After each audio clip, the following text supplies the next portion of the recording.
На сегодняшний день проходят работы по очистке железнодорожной эстакады на улице Обоинская. Уже 5-й день специалисты трудятся на ЖД-путях. Через пару дней бригады приступят к покраске эстакад. Значит, мы ведем подготовительные работы по покраске ЖД эстакад.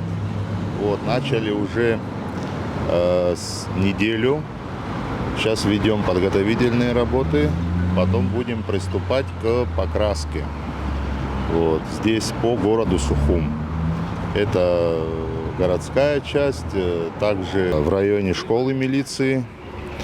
В районе 2 месяцев будем вести данные работы. К покраске и к подготовительным работам у нас задействовано 6 человек. Вот, также будем вести работы в проезжей части.